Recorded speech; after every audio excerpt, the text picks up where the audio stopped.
Hello everybody and welcome to another reaction video, and today we are reacting to a new band that I've never heard of before, called Spires. And now, having never heard of them, I tried to do some research and I came up with absolute all. It was very hard to find anything. All I found was they are a symphonic metal band formed in Boston in 2013. And they have released one EP, one single and one studio album, and that was it. That's all I found. Gonna listen to a track of theirs called Seven Spires. No, I'm not, because Seven Spires is the name of the band, you absolute moron. This track is going to be called The Paradox. Anyway, completely lost my train of thought now. I've gone and screwed my brain. Right, anyway, yeah. Track is called The Paradox. I tried to do a little bit of research about the track. Similarly to the band, I could find absolutely bloody nothing. So what I'll do, I'll just get straight into it. I'm going to put a link to the original video in the description below, as I usually do. So yes. Seven Spires, The Paradox. Let's go.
Well, I will say, that is not what I was expecting. Really I should have, because one thing I did find whilst I was reading them up is that they did play as a support act for Arch Enemy, so really maybe I should have kind of expected it.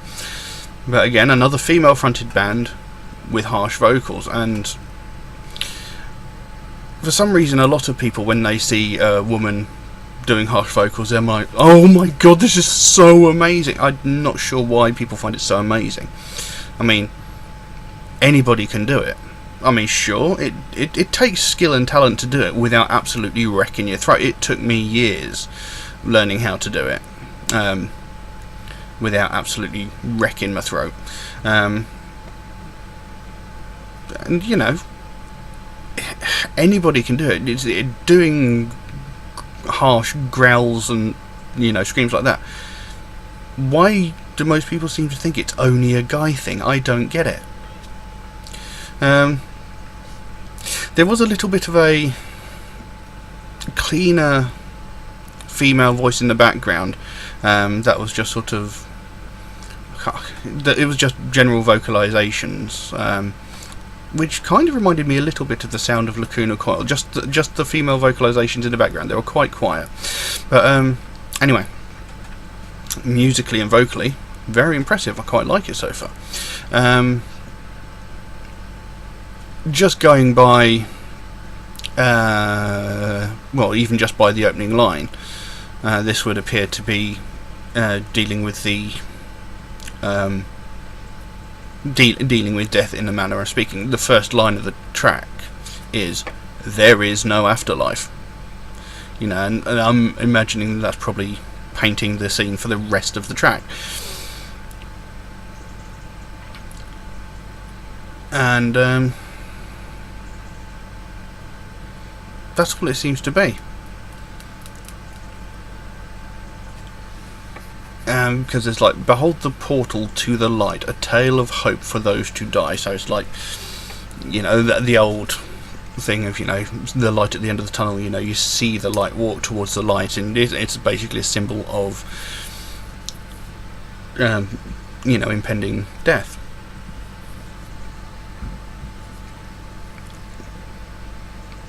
And then it carries on. It says, with sings so cold and muscles tense, I could not make the journey's end, with no blood left in my veins to bleed, and no tears left to shed.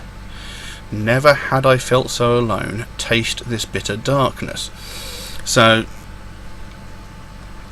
I'm guessing this is why they call it, why the song's called The Paradise, because it's like, paradox, because you know, it's saying, with so cold and muscle tense I couldn't make the journey's end, with no blood left in my veins to bleed and no tears left to shed. So basically, like, I've, you know, my body's died, so I can't really walk towards the light, can I?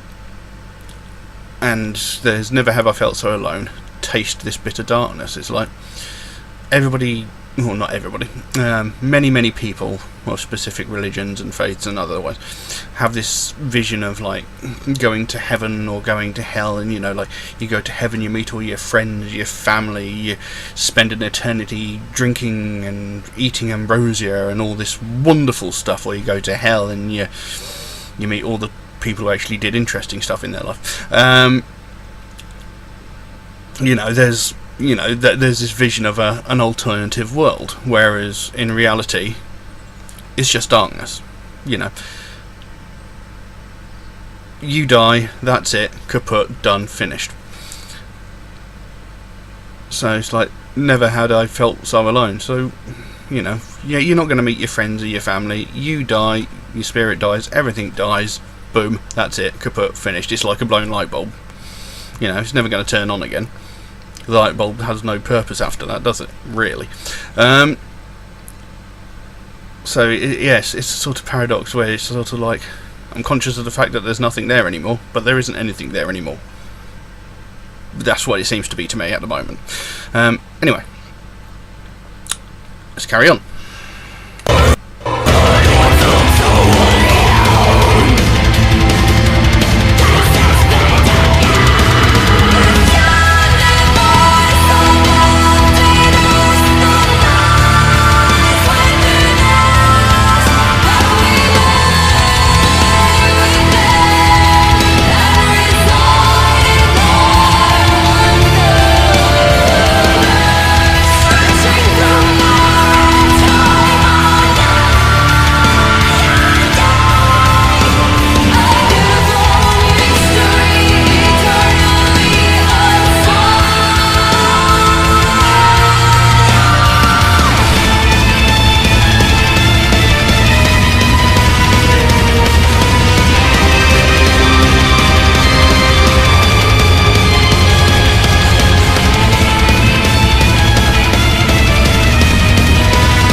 Well, there we go. The Paradox by Seven Spires. I loved it when the clean vocals came in. I didn't actually expect that at all in that track. And she has got a phenomenal voice. You've got a brilliant, brilliant voice.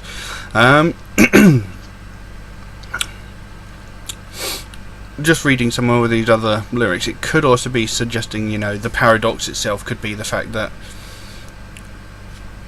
we all, well, not we all, but many people believe in the afterlife. You know, it's like, I am going to go to heaven, I am going to go to hell, I'm going to walk through the green fields of wherever. And everybody looks forward to this, everybody believes that it's true, but there's no way to know whether it is actually true. The only way you'll ever find out is by dying. And by dying, if it's not true, there's no way to know whether it is true or not. If that makes any sense. Because, you know, if you're dead, you won't be conscious of the fact, and you won't be able to inform anybody of the fact. So, if there is an afterlife, you can't tell anybody. If there isn't an afterlife, you can't tell everybody. So no one will ever know whether there is or there is not an afterlife. And once you've died, there's no way that it matters. You know, you won't know whether there is or isn't, because you won't be conscious of the fact that you thought of this. It's... yeah, I know what I'm talking about.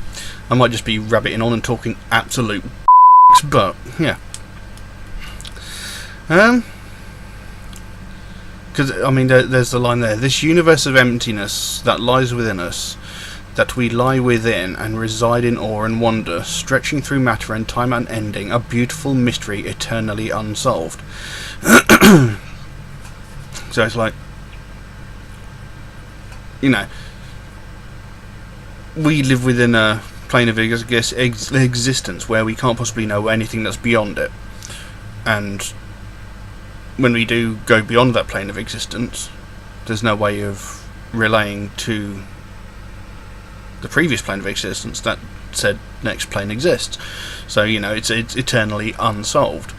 But people choose to believe in it because it gives them comfort, and others, like me, are more realistic and just face facts. I'm not disparaging anybody's faith or anything like that, it's just my personal opinion. I mean, for all I know, I could be completely wrong. It's just what I choose to believe. Anyway, we're not here to talk about that. It was a good track, actually. I really enjoyed it. Again, the musicianship was brilliant. The vocal performance was fantastic. And I can see why they've performed with Arch Enemy. They're very similar sounding in the vocal area, except of course for the clean lyrics. I've never heard clean vocals from Arch Enemy, so and I've always said that I like it when bands mix it up, you know, throw in 3 different lyric styles, you know, or vocal styles, should I say, you know, because I mean, whilst it's good to, you know, get most regular singers, like in your pop, hip hop, whatever, they don't alter the voice very much, and you know, some of that music is still very good. You know, it's very popular, it sells well, and bands like Megadeth, Metallica, Iron Maiden, Slayer, this, that, and the other, they all, you know, keep it the same. But then you get bands in the heavier side of metal, like your black metal and your death metal and stuff like that, and they throw in vocal variations, and that is something that I really like, because it sort of breaks up the song. I don't want to say the monotony of the song, because that, you know, that makes it sound like the song itself is boring, but it's not. There was a band a few years ago, I can't for the life of me remember the name of the band, but they did a song called I think it was either Immortal Twins or Eternal Twins, and they had clean vocals and growl vocals, you know, gutturals, and each style represented one of the twins. You know, you had the clean vocals for one twin, the gutturals for the other. And there was like a band I reacted to recently, Zornheim. They threw in clean vocals for the the track and they had the guttural growls, and it was like the clean vocals represented, you know, the person talking to the main subject of the song, and the main subject of the song was the growls. You know, so it's like a two-sided conversation, and I like that because it adds a certain dynamic to the music. I mean, it wasn't the case in this example, but like I say, it just breaks up the song a bit, you know, and I really like it. It's something you don't see in many other styles of music. So yes, I did quite enjoy this. I will have to check out some more of their music. But anyway, we'll leave it at that. I've just been rabbiting on talking for the past 5 minutes. Yes, if anybody would like to recommend any other tracks for me to react to, then please do. You know, drop a comment below in the comments section, or message me on Instagram, and I will add them to my list. And yeah, I look forward to seeing what lies in the future. But as it stands, we'll leave it there. Thank you very much for watching, and I'll see you again soon. Bye bye.